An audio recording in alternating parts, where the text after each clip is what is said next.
주님께서 여러분과 함께 마테오가 전한 거룩한 복음입니다. 주님 영광 받으소서. 그때 예수님께서 군중을 떠나 집으로 가셨다. 그러자 제자들이 그분께 다가와 밭의 가라지 비유를 저희에게 설명해 주십시오 하고 청하였다. 예수님께서 이렇게 이르셨다.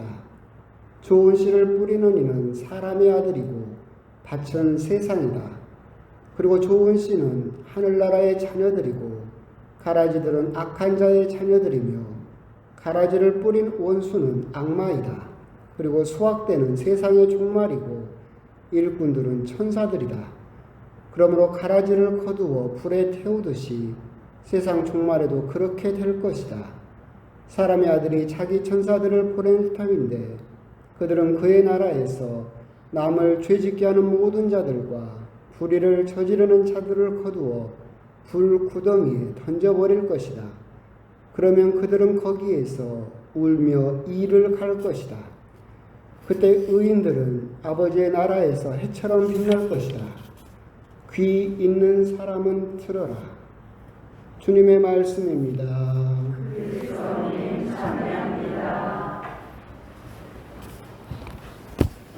참여 주님. 오늘 복음도 걱정이 많습니다.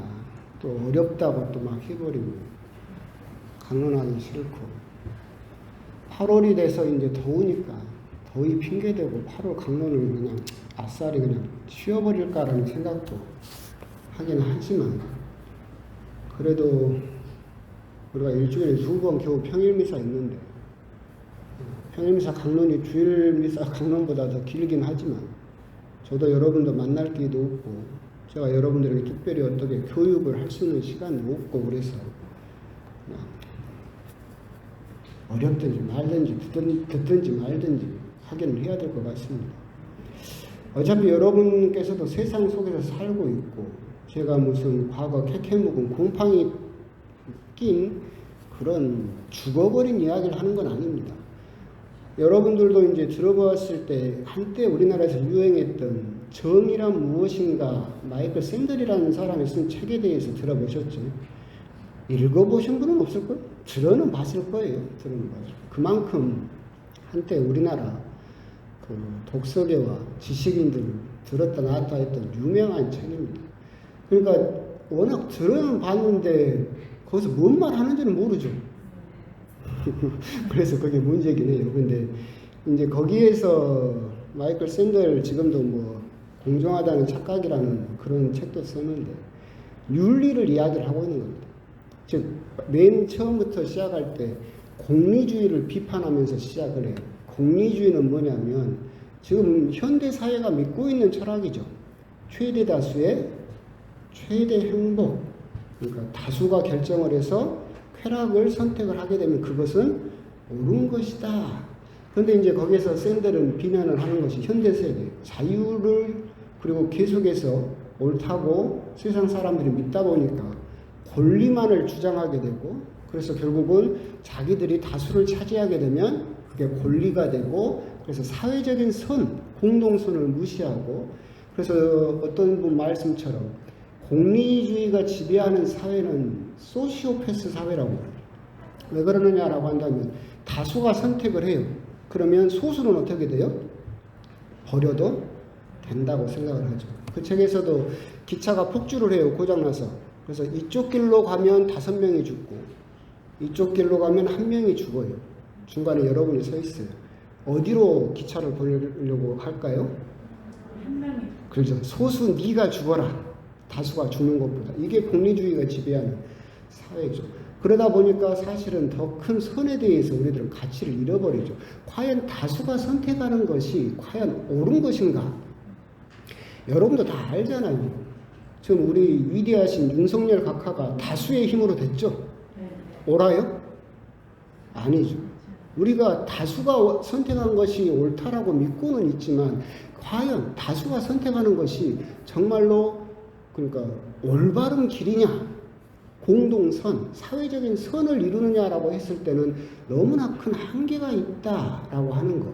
그러면서 이제 차근차근 그 책은 우리들이 기존에 가지고 있던 그 생각들, 그 윤리관들을 비난하기 시작하는, 비난은 아니지만 한계들을, 허점들을 이야기를 하면서 그 사람이 이렇게 하면 여러분 다 읽은 건데 결론으로 내놓은 윤리관은 뭐냐면 목적론적 윤리관이에요. 덕윤리. 근데 이게 왜 재밌느냐면 덕윤리, 목적론적 윤리관은 누가 주장했던 거냐면 가톨릭 교회의 주장이었어요. 그리고 이 주장은 누구한테 뿌리를 두고 있냐면 아리스토텔레스라는 옛날 그리스 철학자가 주장했던 거예요. 무슨 말이냐면 모든 존재는 고유의 목적을 가지고 있고 그 목적을 실현하는 것이 그 사람에게 행복이고 기쁨이며 윤리적이다. 그러니까 우리들은 그 전에는 이제 우리들은 목적이라기보다는 자유롭게 살면 되고 돈 많이 벌고 행복하면 된다라고 생각을 했지만 우리 교회라든가 이쪽에서는 우리들은 고유의 목적이 있고 우리들은 하나님의 모상으로 지어졌기 때문에 우리들을 인간의 목적은 뭐예요?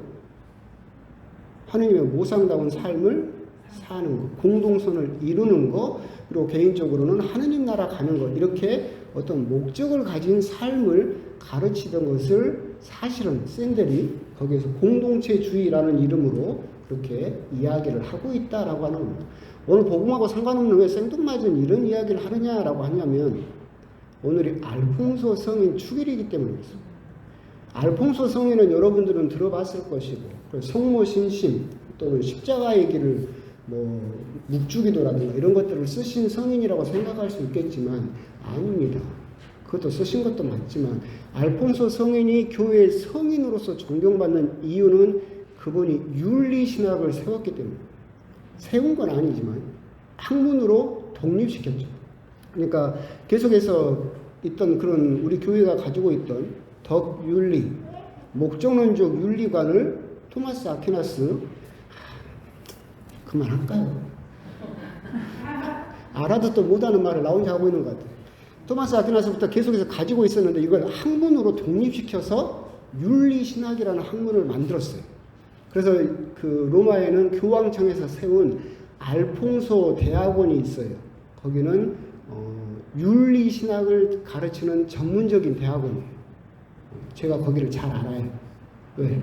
내가 거기를 나왔거든. 그래서 항상 알퐁소 성인 축일이 8월 1일이야. 그래서 저는 항상 그게 불만이었어요. 왜? 방학 때 축일이야. 학교 다닐 때 설립자 축일이 있으면 하루 쉴 텐데. 그래서 잘하는데.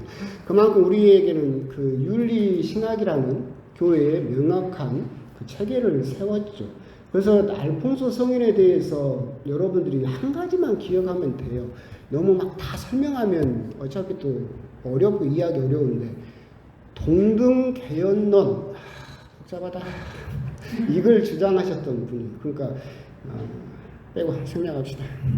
나도 설명하려면 귀찮으니까. 하여튼 그래서 윤리신학이라는 분야를 교회에 세웠고 정립해 나갔기 때문에 우리 교회에서 윤리신학의 학문으로서 그렇게 정식으로 다뤄진 것은 알퐁소 성인이 이제 시작이었다라고 생각을 하시면 되겠습니다. 그러면서 우리 그 윤리신학은 정말 많은 분야를 다루고 있고, 그래서 지금 특히 윤리신학 중에서 각광을 받고 있는 것은 환경윤리죠. 환경윤리. 무슨 생명윤리라든가 이런 것들도 있지만 지금은 우리가 더 관심을 가져야 되는 것은 환경에 대해서 인간은 어떤 목적을 가지고 그 환경 속에 살고 있는가, 그리고 환경 안에서 우리들은 하나님께서 주신 환경이 가진 그 목적을 어떻게 실현시켜 나갈 것인가에 대한 것이 환경윤리겠죠. 그래서 그냥 복잡한 이야기는 다 빼고 뼈대만 이야기를 하게 되면 앞에서 무슨 윤리에 대해서 장황하게 이야기했던 것은 그 모든 것들은 알퐁소 성인이라는 그 큰 흐름 속에서 지금까지도 계속해서 흘러오고 있다. 여러분이 마이클 샌델이라고 하버드대 교수가 정의란 무엇인가 새로운 책을 내서 새로운 학설을 주장하고 뭔가 새로운 것을 발견한 것처럼 생각하면 안 된다. 지금까지도 그 전통은 여전히 살아서 우리들 삶에 영향을 주고 있다. 그래서 그 부분만 알fonso 성인 주길이어서 한번 들어는 보시라고 이렇게 말씀을 드렸습니다. 오늘 복음을 나누면서 저는 복음과 독서에서 두 가지 점만 이야기를 하고 싶습니다. 첫 번째는 8줄기 일독서 부분에서 여러분들이나 저나 묵상을 했으면 좋겠다 싶은 것은 그 부분입니다. 모세는 진영에서 멀리 떨어진 곳에 장막을 짓죠. 그래서 그것을 만남의 천막이라고 불렀다. 주님을 찾을 일이 생기면 누구든지 진영 밖에 있는 만남의 천막으로 갔다. 그렇게 이야기를 하고 있죠. 저는 이 부분에서 묵상을 하면서 그런 생각이 들었어요. 진영 안에다가 만남의 장막, 하느님을 만나는 천막, 장막을 만든 것이 아니라 진영 밖에다 만들었죠. 생각을 해보면 진영이라는 것은 뭐예요? 전쟁하기 위해서 준비된 그 조직이죠. 그러니까 생각을 하면 우리 역시도 전쟁터 같은 삶을 살고 있죠. 근데 하느님을 만나는 장막은 이 전쟁터 같은 데가 아니라 떨어져서 밖에다가 세웠다. 하느님을 만나기 위해 원하는 사람은 그 진영을 나와서 만남의 장막으로 갔다라고 되어 있습니다. 그러니까 어떻게 따지면 이 성당도 결국은 뭐예요? 만남의 장막이지. 여러분들은 진영 속에 있다가 지금 나와가지고 하느님을 만나러 만남의 장막으로 온 거죠. 물론 성당 안에서만 하느님을 만나는 수 있는 것은 아니에요. 하지만 성당 안에서 하느님을 더 잘 만날 수 있는 것은 사실이죠. 그래서 여러분들은 그렇게 따지면 똑같아요. 모세 때 일어난 일이 지금도 계속해서 벌어지고 있다. 그러니까 우리가 성경을 읽으면서 그냥 옛날의 과거 일이 아니라 똑같은 일들을 우리 역시도 계속해서 하고 있다. 우리 역시도 진영을 떠나서 만남의 장막으로 와서 하느님을 만나죠. 그죠? 근데 생각을 해보면 진영 밖에 만남의 장막이 있어요. 그런데 거기를 가기 위해서는 몸도 진영을 떠나야 되지만 마음도 진영을 떠나서 하느님을 만나야 되겠죠. 근데 우리들은 신앙생활을 하면서 몸은 떠나 있는데 마음은 진영 안에다가 놔두고 오는 사람들이 참 많아요. 무슨 말이냐면 여기가 이제 하느님의 만남의 장막, 천막이다라고 한다면 우리 역시도 미사를 보기 위해서 하느님을 만나기 위해서 성당으로 오죠. 여기가 만남의 장막이라고 생각을 한다면. 근데 몸이 왔어요. 근데 몸이 오면서 무엇도 같이 따라오는 거예요? 마음도 따라와야 되는데 마음은 저 진영에다가 놔뒀어요. 무슨 말이냐면 세상의 논리를 고스란히 들고 들어오는 거예요. 그러니까 세상에서 밖에서 진영에서 통하던 논리, 자본주의 논리라든가 힘의 논리라든가 권력의 논리라든가 질투라든가 이런 것들 또는 출세의 욕구라든가 지배 욕구라든가 세상 속에서 진영 속에서 전쟁하기 위해서 써먹었던 그 마음을 거기다 놔두지 못하고 고스란히 들고 들어와. 그래서 성당 안에서 이제 뭘 하는 거예요? 진영 논리를 펴는 거죠. 내 편이냐? 네 편이냐? 그러죠.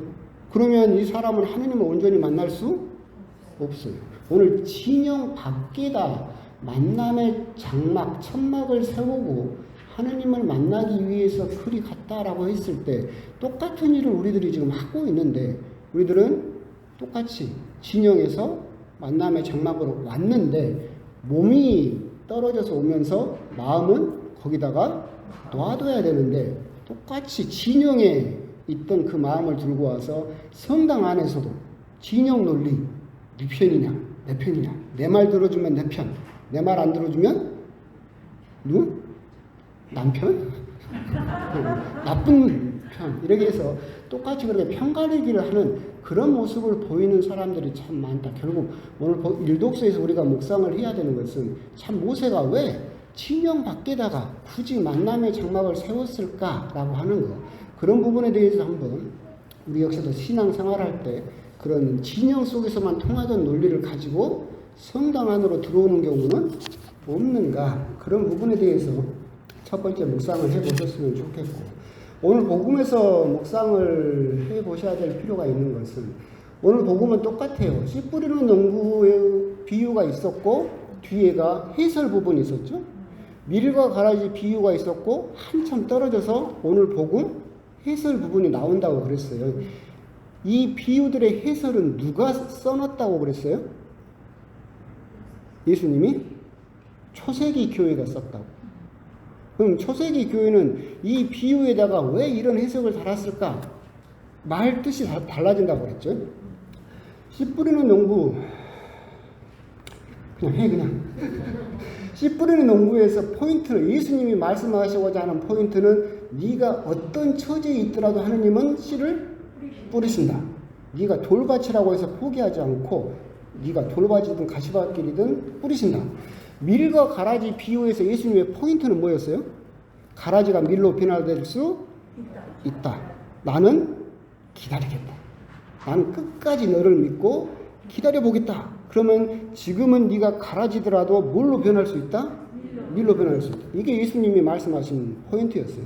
근데 교회에서 뒤에다가 이 비유에다가 오늘 복음 해설을 붙이면서 왜 이런 해설을 붙였느냐라고 한다면, 그때 말씀드렸었잖아요. 예수님을 믿으면서 초세기 교회에 이단들이 생겼는데, 그 이단들은 무슨 주장을 했다고 했어요? 한 번 구원받으면 끝! 회개할 필요도 없다. 그래서 한 번 구원받았으니까 이제 더 이상 나는 죄를 지어도 그게 죄가 아니다. 지금 똑같이 구원파가 그 똑같은 주장을 하고 있다니까요. 근데 뭐 유병헌이나 이런 사람들이. 근데 초세기에 생겼던 그 이단이 그거였어요. 그렇기 때문에 이 복음 해석을 이 사람들은 그렇게 받아들인 거예요. 나는 좋은 땅이고 예수님을 안 믿는 너는 뭐예요? 가시밭길이야. 너는 돌밭이고 너는 길바닥이야. 나는 뭐예요? 좋은 땅이야. 좋은 땅은 계속 뭐예요? 좋은 땅이야. 이렇게 이단들은 믿었죠. 밀과 가라지도 똑같아요. 그 사람들은 뭐라고 주장을 했냐면, 나는 밀이고 너는 뭐예요? 가라지야. 가라지가 밀로 변화될 수 있어요? 없어요? 없다. 밀은 쭉 밀이고 가라지는 쭉 가라지다. 이렇게 주장을 했던 거예요. 예수님 비유를 그렇게 왜곡시켰죠. 그래서 초세기 교회에서 이 부분을 넣으면서 너희들 말이 틀렸다. 너희들 말이 틀렸다라고 하는 것을 강조하기 위해서 넣은 거예요. 그래서 오늘 밀과 가라지 비유 해설 부분에 붙어있는 초세기 교회에서 그 이단들에게 전하고자 하는 것은, 네가 밀이라고 주장하는데 너는 밀이 아니다. 너는 가라지이고, 이 너는 그 가라지에서 밀로 변화되지 않으면 뭘 받을 것이다? 심판을 받을 것이다. 불에 던져져 버릴 것이다. 이 경고를 하고 있는 거죠. 그러니까 너희들은 구원에 대해서 헛된 확신을 갖지 마라. 너희들이 그때 예수님 앞에 딱 섰는데 너는 밀이 아니라 뭐였어요? 가라지였어요. 하느님께서는 끝까지 기다려 주셨음에도 불구하고 너는 끝내 회개하지 않고 끝까지 가라지로 남으면 너는 불에 던져질 것이다. 그때 너는 이를 갈며 울게 될 것이다 라고 경고를 하고 있는 부분이죠. 근데 이 부분에서 우리가 묵상을 보면 뭘 해야 됩니까? 라고 물어본다면, 심판에 대해서 우리들이 한번 곰곰이 묵상을 해보실 필요가 있습니다. 그 구원 역사를 보더라도 구약 성경을 여러분들 생각을 해보면, 구약 성경은 사랑의 하느님의 포인트가 있었을까? 무서운 하느님의 포인트가 있었을까? 무서운 하느님의 포인트가 있어요. 심판하시는 하느님의 포인트가 있었어요. 그러다 예수님께서 오셔서 예수님은 무슨 하느님을 이야기하셨어요? 사랑의 하느님을 이야기하셨죠. 이제 중세가 되니까 중세는 사랑의 하느님이 아니라 무슨 하느님을 이야기를 해요? 심판의 하느님, 무서운 하느님. 이게 오르락 내리락 하고 있어요. 왜 지금 현대 시대가 되니까 이제는 오직 우리들은 무슨 하느님만 이야기를 해요? 사랑의 하느님. 사랑과 심판의 하느님. 하느님은 사랑과 심판의 하느님 합쳐진 분인데, 사람들은 믿음을 심판에다 강조를 했다가 사랑에 강조했다가 심판에 강조했다가 지금은 사랑에 강조를 하죠. 그래서 이게 하느님의 심판의 무서움을 잊어버렸어요. 내가 무슨 죄를 지어도 하느님은 언제든지 나를 용서해 주실 것이다. 내가 무슨 짓을 해도 하느님께서는 나를 봐주실 것이다. 하느님은 사랑의 하느님이기 때문에 내가 죽기 전에 회개만 하면 아무 문제 없다. 그래서 우리들은 신앙생활을 하면서 무엇만 강조하고 있어요? 사랑의 하나님만 강조. 근데 이걸 우리들은 다시 조금씩 두려워해야 될 필요가 있겠다. 하느님은 사랑과 심판이라는 이 두 가지 면이 동전의 양면처럼 함께 있어요. 그런데 사랑의 하느님을 계속 강조하게 되면 무슨 말이냐면, 에이, 하느님은 다 봐주셔. 하느님은 뭐든지 다 용서해 주셔. 이 신앙은 어떤 모습이라고 그랬냐면 유아기적 신앙이죠. 엄마는 나 다 해줘. 엄마는 다 사줘. 내가 뭘 해도 엄마는 다 용서해줘. 계속 유아기적 신앙으로 머무르려고 하는 거. 우쭈쭈 해줘. 그러잖아요. 근데 이제 지금은 시대가 서서히 변하고 있어요. 여러분도 보고 있으면 이제 서서히 이 파도가 사랑의 하느님에서 이제 서서히 뭘로 돌아서고 있어요? 심판의 하느님으로 돌아서고 있죠. 그렇죠? 사회적인 분위기가 이제 점점 하느님의 심판이 환경을 통해서건 여러 사회적인 문제를 통해서건 하느님께서 우리들에게 경고를 하고 계신다라고 하는 것들을 피부로 느낄 수 있는 그런 시대가 서서히 변하고 있는 부분이지 않을까. 오늘 복음에서 여러분들이 심판받는다 이게 아니라 내가 너무나 일방적으로 사랑의 하느님만 강조하면서 내가 뭔 죄를 지어도 하나님은 다 봐주실 거야 라고 하면서 너무 방심하고 있는 것은 아닌가. 나는 심판에 대해서 너무 두려움이 없는 것은 아닌가. 내가 지금 현재 하느님 앞에 서게 된다면 나는 과연 어떤 말씀을 하느님께 드릴 수 있을 것인가. 심판의 두려움에 대해서 한번 곰곰이 묵상해 보실 필요가 있겠다라고 하는 겁니다. 그래서 오늘 복음을 통해서 독서와 복음을 통해서 제가 드리고 싶은 것은 첫 번째, 진영을 떠나서 만남의 장막으로 가는 모세의 모습을 여러분들이 묵상을 했으면 좋겠고, 두 번째, 복음을 통해서는 사랑, 그죠? 하느님은 사랑의 하느님이시지만 심판도 함께 있는 분이시다. 내가 끝까지 회개하지 않고 가라지로 남아있게 되면 하나님은 그때까지 사랑한다는 법은 없다. 심판에 대한 두려움을 우리가 조금은 생각해 볼 수 있어야 된다라고 하는 점, 그런 점에 대해서 한번 곰곰이 묵상을 해 보셨으면 좋겠습니다. 아멘.